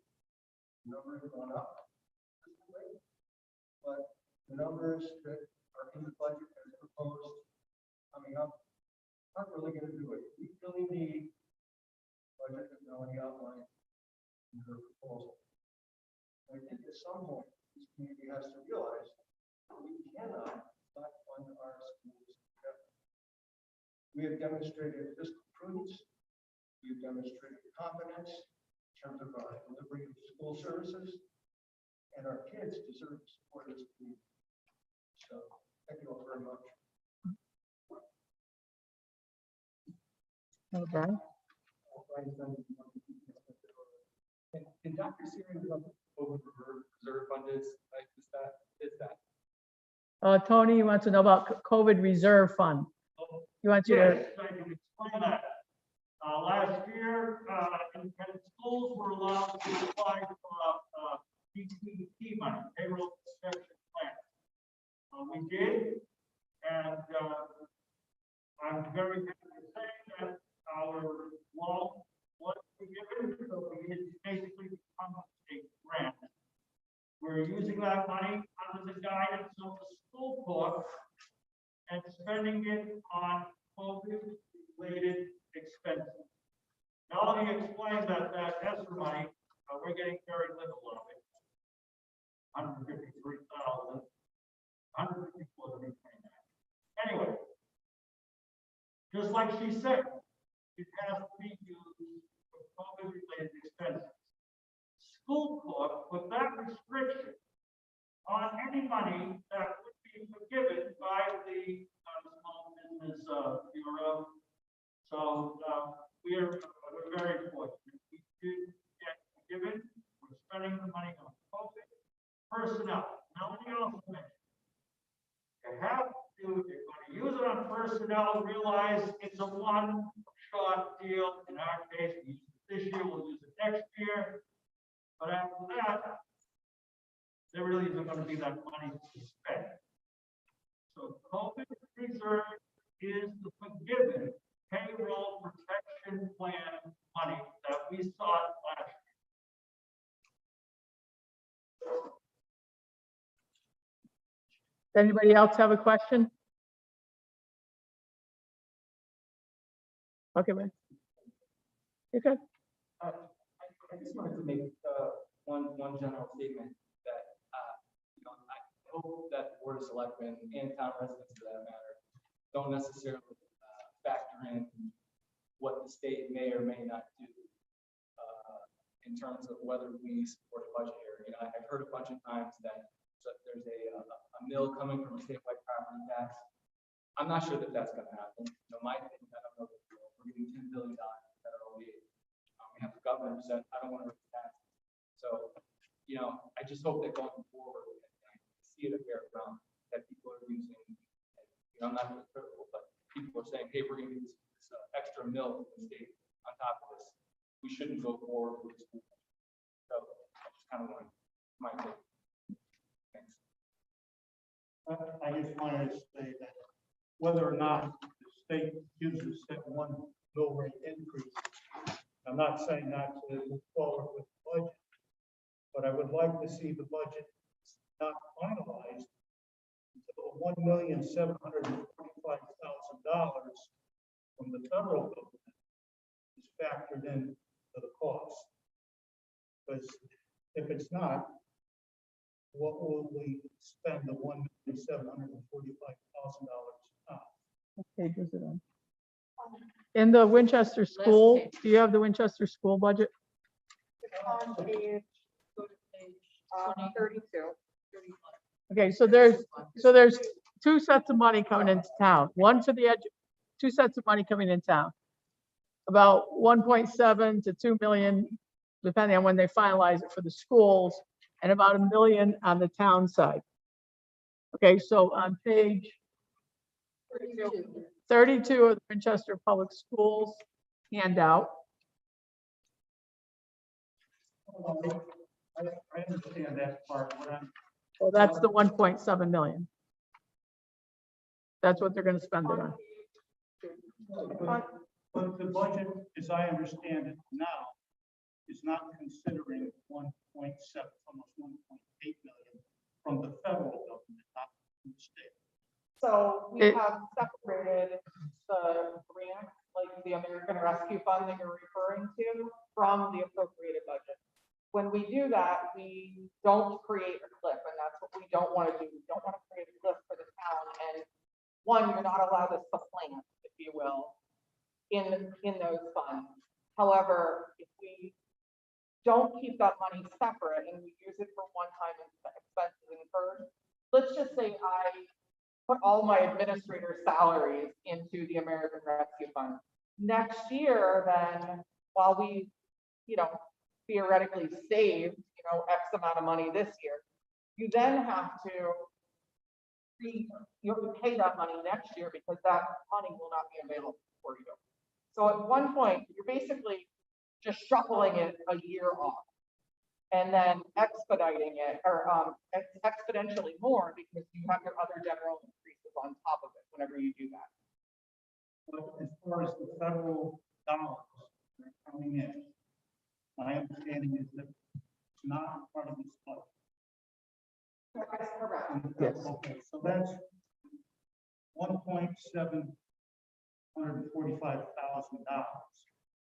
That's way more over the 500,000 that you're asking. And as far as creating a cliff, this amount of money will cover that for more than 3 years, and you still have money left. But not all of that is under this grant. That has to be something that there's certain percentages in the grant, certain restrictions, if you will, that grants we have to follow. So not everything that we want to pay for would be able to be doing that. That's why we really don't consider that a quote unquote revenue source. It's a usage, but we try to look at it as a one-time revenue as opposed to a sustainable revenue source. When the grants are audited, the utilization of the federal grants are audited, we have to provide copies of the invoices and expenditures. If they fall outside, we have to pay that money back to the feds. So we have to follow the rules. Whatever money would have been used for those items, the money that's left over, now you have this 1.74 million, and you may not be able to say you have to spend that, I don't know, for teachers. But you'll have money in the budget paid for teachers for the items that this 1.74 million will pay. You're getting 1.74 million. You're getting into supplanting though. And that's where that cliff creates. So I don't see where it would create a cliff, but I mean, I guess you're closer to it than I am. Maybe see it. I guess one example could be we just did Lansing Street Bridge, right? We just repaired that. We don't have to replace Lansing Street Bridge next year. So the money for Lansing Street Bridge that was in the budget could go and pay for something else. Whether it's another bridge, a road, Or if we take the money from Lansing Street Bridge and pay for 2 police officers, right, next year.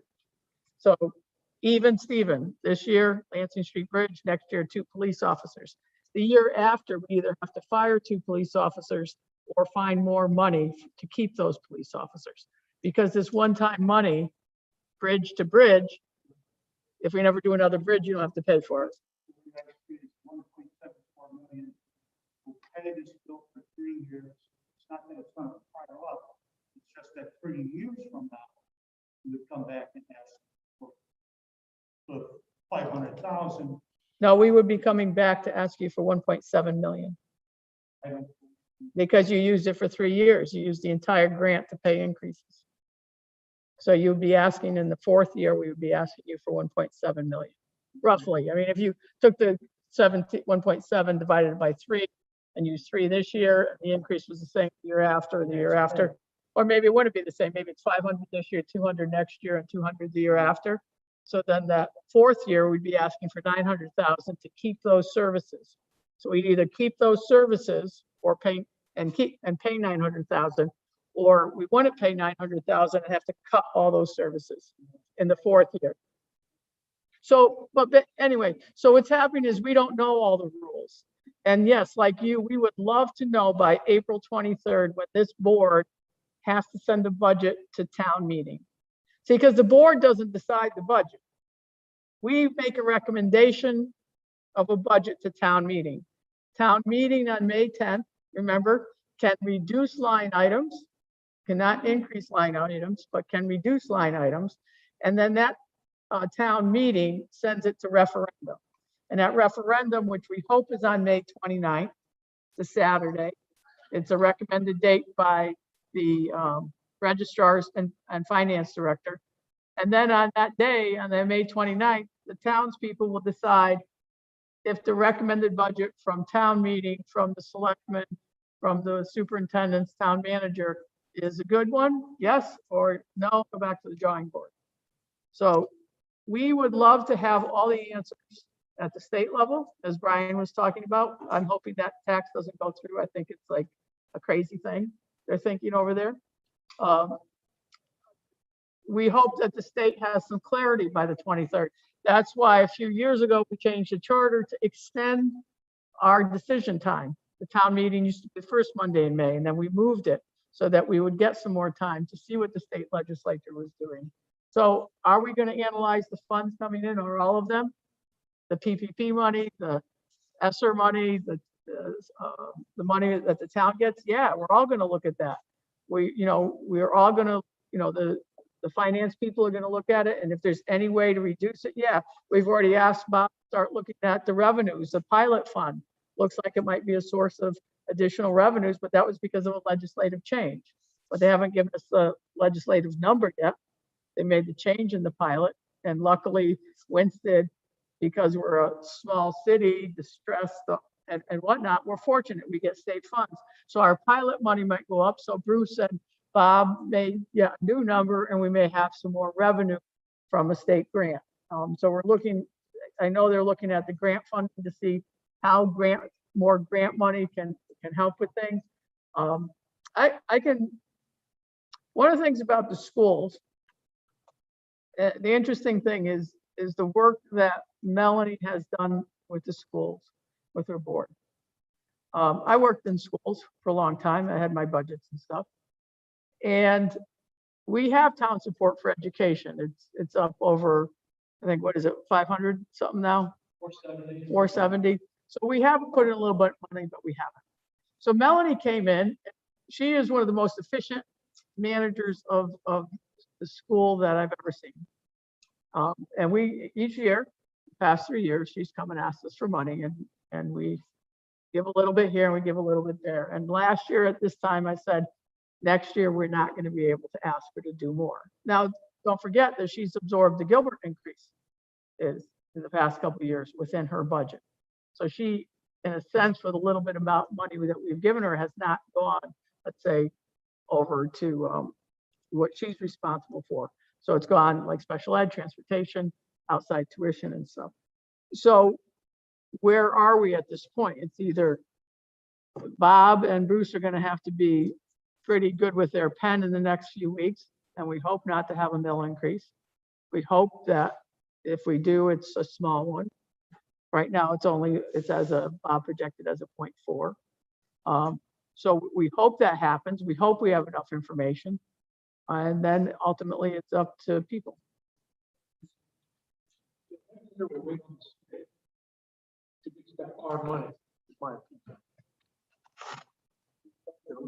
Forget my money. But anyway, we try to guess better. So we do academic swags, scientific guess about the pilot program. It's payment in lieu of taxes. We're supposed to receive 80% of the 80% reduction. The state never gives us that. We got several programs. The school ones are a little more predictable than the town ones. But so Bruce and I will guess. Because we can't guess, so we'll try to be conservative. And it was, we think we're only at 300,000 of this 700 they said they're going to give us, so we'll maybe budget that. Sometimes we get a little more. So we have been budgeting very conservatively every year. So I try to come in under budget every year. This is the first year we're looking at this, and I'm running out of guessing room here. So I am concerned. I have no idea what that $1 million for council is going to get. My guess is going to have all kinds of restrictions. I'd probably spend it on capital things like water and sewer, but I can't pay a police officer. I can't buy one of those kind of things. It'll come with restrictions and lots of reporting. If the school gets it, they're going to need another staff member just to keep track of how they're recording, how much money they're spending for what. That's what the state does to us. So we're really trying to help the school and not raise the taxes again, to your point. But there's a lot of guess. I'd love to say that the budget is put together very scientifically. There's a whole bunch of categories that are scientific wild ass guess displays. And we're pretty good at doing that. But every year it gets more difficult, especially with COVID. So we're trying.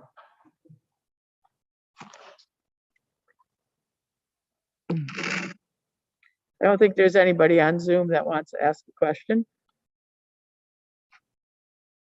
Let me look in the chat. There's a little chat thing down here. Let's see what we got. Anything? Yeah, nobody can hear.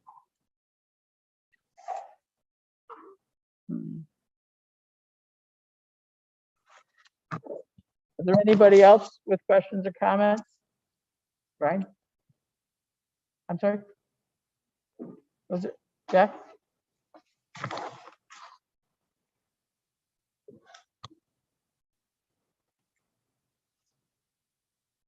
First of all, just a statement and a couple of questions, Mel. If we can dialogue back and forth with those questions, I would appreciate it. Just the questions that came up on your presentation and my reading of the budget. First, a statement as certainly a member of the Board of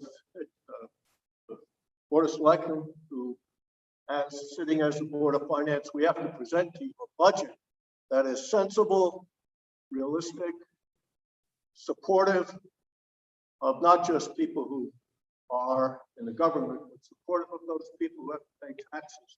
And as you have indicated, there is some concern about anybody paying more taxes. It's not sensitive to that. But I'm also sensitive, well, to you and respect the work that you have done over the last 3 or 4 years in improving our education, and in that way improving the attraction to our town.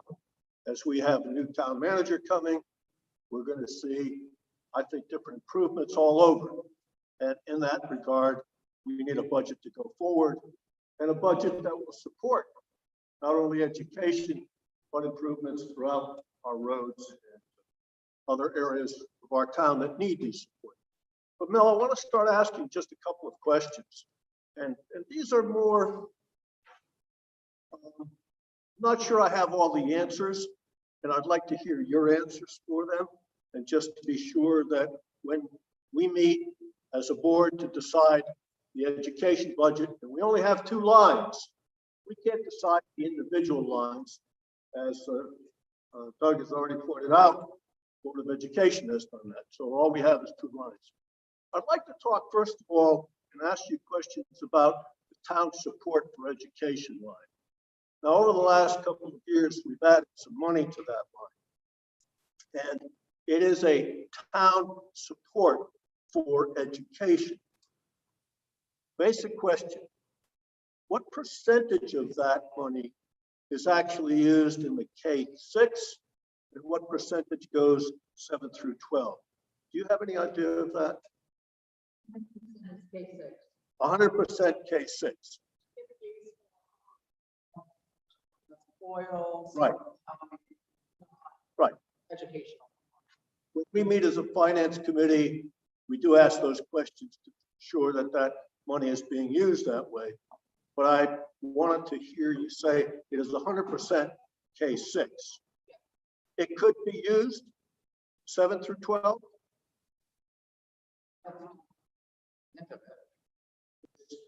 Support for education.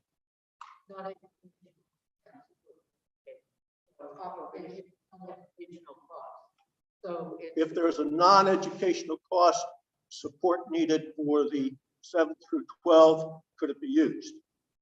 I think that's up to the board of selectmen, and if you guys want to cut a check. Okay, yeah, I support it. It would be up to the Gilbert School Corporation to ask for it as their board. Okay, I just wanted to hear that. I will tell you when that line item went in. It was years ago, and Candace was there. Glenn was there, and we had a discussion about that line item. It started off as simply it was very honest with you, and there's actually been ensuing letters and whatnot back and forth on some of that. But the vote was that it was support for education that the superintendent would decide. Because it started out as they wanted to just put $100,000 to the Gilbert School. And then start off as, you know, a K-6 fund. It was for the Gilbert School. But during the conversation, the actual vote on it, recorded in the minutes, is that it was for town support for education that the superintendent would then decide where that money went. Fair enough. Yeah, and I support you're making those decisions. I was just asking if any of those decisions or requests had ever come from any place else. And charge us whatever they want. They want to charge us $1 billion, they can send us a bill for $1 billion. Personally, as the superintendent in charge of that, I would not support town for support for education going to the Gilbert School, because it would be essentially being paid twice. Because you can charge me X and now I give you Y, thereby you're getting paid twice. Fair enough. And on page 15, 20 on your slides, 15 in our report and 20 on the slides, I noticed. I'm just looking at resources appropriated in grants, and you're using fiscal year 2022 with 23,034,256. It's page 15 on the handout sheets, and it was on your slide as number 20.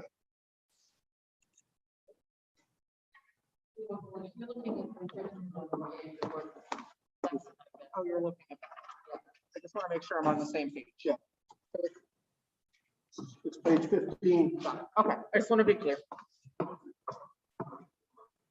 And what you're showing is a plus 22,140. Am I reading that correctly?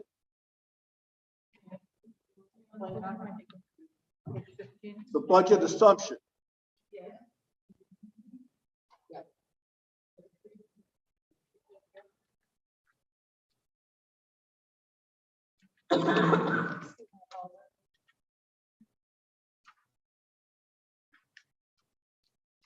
Okay. Yeah, and under the column heading fiscal year 2022 budget assumption, the bottom line figure annual change 22,140. Correct? Okay, that's a plus 22,140 request in resources. Is the resulting anticipated change in resources that we expect, because the federal grants have not all been put Right. For us to do the applications, or have the state grant. And I noticed on that, you're also saying you're considering in this budget assumption that our town support for education is going to be consistent with the previous year.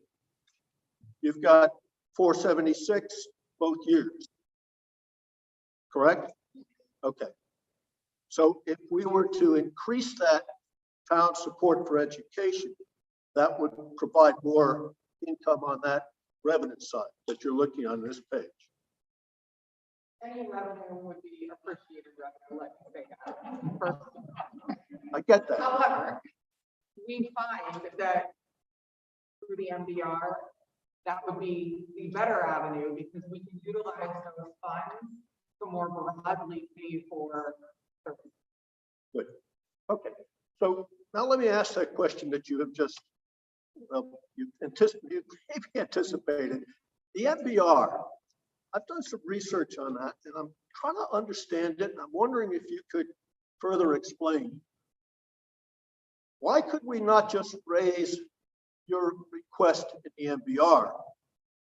Is there any difficulty in that? I don't see any regulations that I've read over the last couple of days and from the Board of Education, the State Board of Education.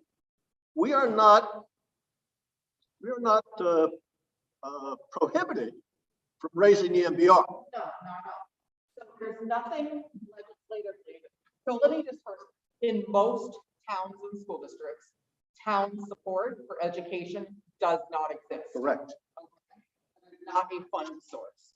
Most times when you see, let's just use Glastonbury, they're pretty much polar opposite. So when Glastonbury says, oh, we're going to give a 3% increase to the Board of Ed, they're giving a 3% increase to the MBR.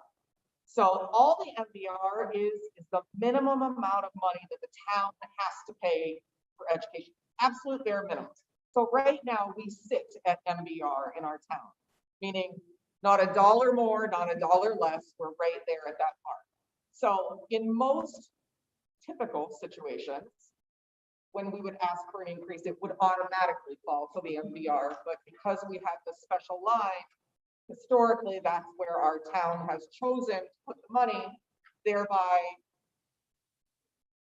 kind of doing a little bit of a dance around increasing the MBR through a different avenue. And if we increase the MBR this year, or we increase your Board of Education budget line item, it doesn't mean that we have to keep that number the next year. It's dependent upon the ratio of number of students, cost of the education program. We are, from what I've read in the State Board of Education information about that it's all dependent each year upon a formula. Am I correct on that? Here's the formula. I can be honest with you, I can't speak intelligently on the algorithm. I can be able to get information back on that for you, Jack, but I would be speaking out of my comfort zone. I'll just be completely honest about that. I'm the one who put that. I did that. I know. To keep it out of here. Because Let me continue asking no, questions. can I just answer you? Because it's important that people here know about the MBR. Because back in 2010, there was a huge fight in town about the MBR and the Board of Education and the Board of Selectmen. And so we went through all that. When you raise the MBR, you can't reduce it unless you petition it, unless you petition for some reason, loss of students, loss of a building, loss of something, then you get permission to reduce it. Most recent writings on the MBR program that it can be changed each year depending upon a formula. All I want to know is, because I'm concerned about us keeping that separate line, and I'd like to see it more in a place where it's realistic to say total cost of education. And so my question is, if we were to put that money into the MBR or into the Board of Education line item, take it out of the town support for education, right? Then you could use the same amount of money. Then you may use it anywhere you want without restriction, correct? Correct. Okay. And if you came back to the town next year and said, the formula for my educational program has changed, we could say, we could reduce that line item. It does, Because we are an alliance district, though, we are required to be funded at no less than the MDR. correct, but we're not, are we going to be an alliance district in 20? There is no exit language in the.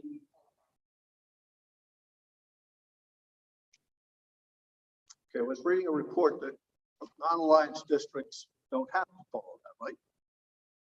That's what you're saying. Okay. All right. So as I said, these were more questions that I just wanted to better understand, because when we come to vote on it, sure I'm balancing and giving the right perspective to the where these numbers go. There was a statement that you made, and I want to be sure I understood that one too. You said something about putting some money into the building at Oak Street. Okay, we're renting the Oak Street building, and in the rental of that building, are the owners of that building responsible for any of the building upkeep, or are you on a lease that kind of like a triple net lease where you pay for everything? We are not on a triple net lease, meaning the owners of the building have responsibility for maintenance and repair for certain items. Like if the sink is leaking, obviously we take care of the little sink that's leaking. But if their heating system goes down, there's language in the contract that they would be responsible in full for that because they're the owners of said building. Okay. And the same with the walls, the windows, the roof, anything that needs to be repaired. Okay, the owners of that building will take care of that. Okay. Because the lease we have for Oak Street is set up that way. Yeah. Okay, good. Just want to clarify that. The other question is, you had mentioned at first in the report the number of students. There was like a +4 total K through 12 was I think 6 at one place and then -4 at another. Okay, so if it's only we're really looking at a +4 students for the entire pre-K through 12 system from this year to the 2020 to the 21-22 budget, correct? You did mention the fact that maybe there might be some homeschool students who return. Would those additional 20 students create any financial impact on your delivery of the educational program?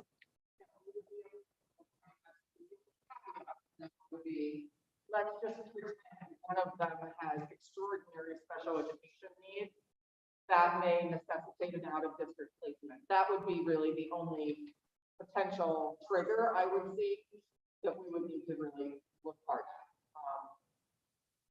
Okay. I don't see that being the case with any of this. Fair enough. Fair enough. In the outside contracts that you have, you mentioned the fact that the transportation budget went down almost $1 million or 132,000. Sorry. And can you? But was that all special ed? So we're not violating any type of confidentiality situations in student protection. It was all due to some special transportation that some students necessitated. And when I say, that's why we push Seamus so hard to build programming, because in some cases, we just don't have the capabilities to be able to service students that are so medically fragile. But in this particular situation, we had some students that necessitated extraordinary support. That's on special ed. On the regular educational transportation program, since this past year, we had many days where we don't use transportation, and we may have some next year. Have you been able to negotiate a lower contract on regular transportation costs? Our transportation has been up and running all for the second fiscal year. Okay. All but how many?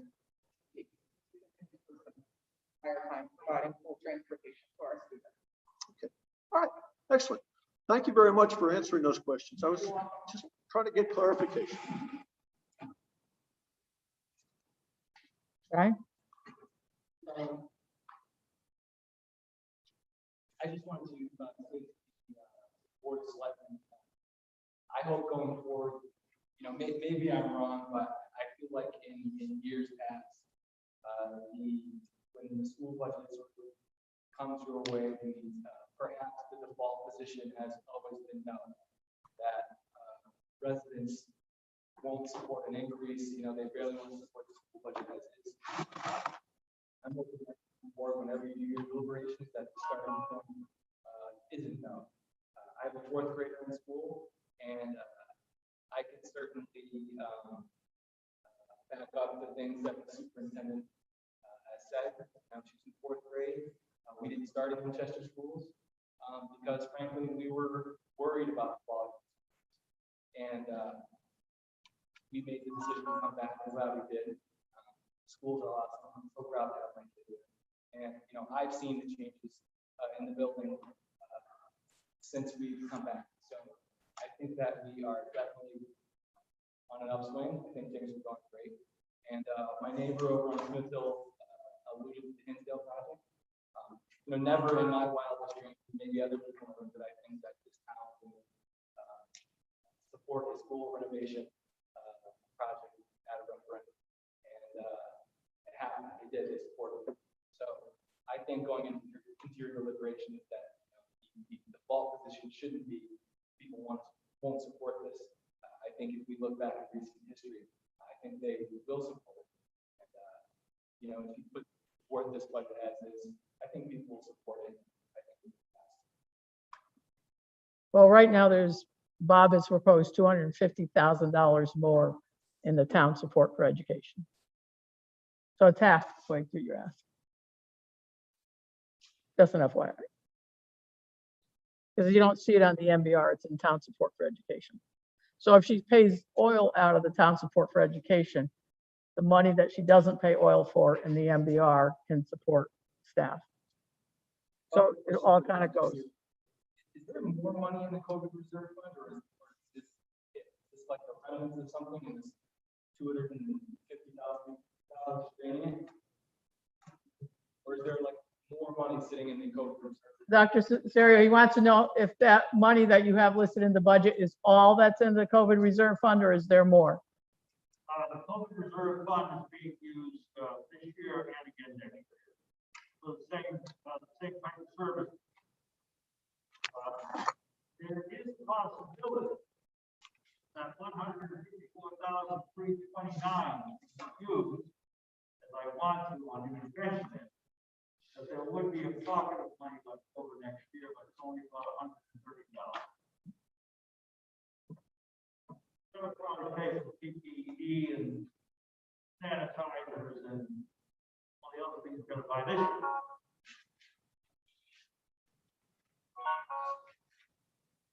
Thank you. Anyone else?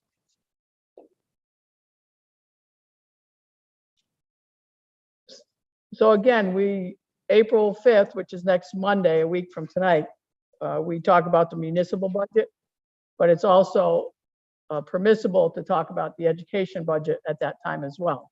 So if anybody wanted to comment or do anything like that, you can certainly do that night as well. After the 5th, when we get, you know, because we all have the budget, all the budgets are online, we have them all. So all the selectmen have been thinking about the budget. And when we go into our meetings with the finance director and town manager, we'll ask them questions. We'll kind of figure out what direction we want to go in. We'll hear from our citizens on both sides of the issue. Bob will sharpen his pencil as best he can. And then we'll go forward. But on the 19th, we have a regular board of selectmen meeting, which will also be a budget deliberation night. And any time between now and then, like I could call a meeting on Wednesday, not that we're going to, but we can call a meeting within 24 hours notice to be able to deal with any of the budget issues that come up. Obviously, we've been very good at being methodical about things, so that we give plenty of notice that we kind of know where we're headed. And things have been stable that way. But by the 23rd of April, because Sheila, my charter, is required to post our budget 15 days before town meeting. So the 23rd is a Friday, so we have to post by then so that it's enough time, according to the charter, before May 10th. And then it's posted, and then we go to town meeting.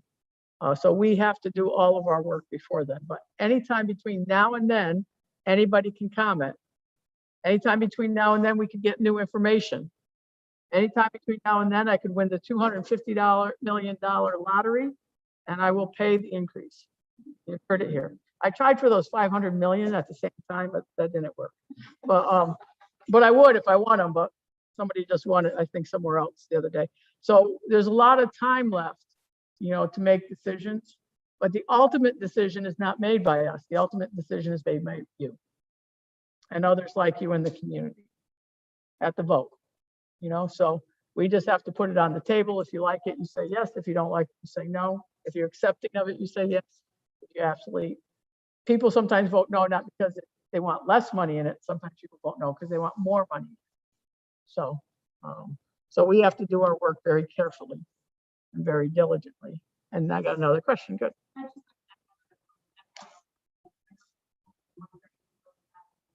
And ultimately, it is up to the voters because of the way the process goes down. We'll have that next meeting.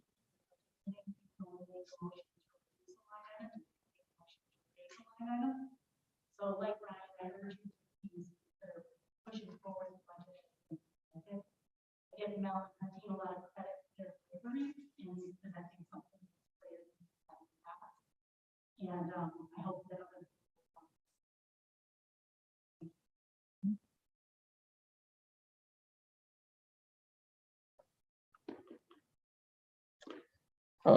With that, I'd ask the board members for a motion to adjourn. Is there a second, please? All in favor? Yes. Okay, thank you.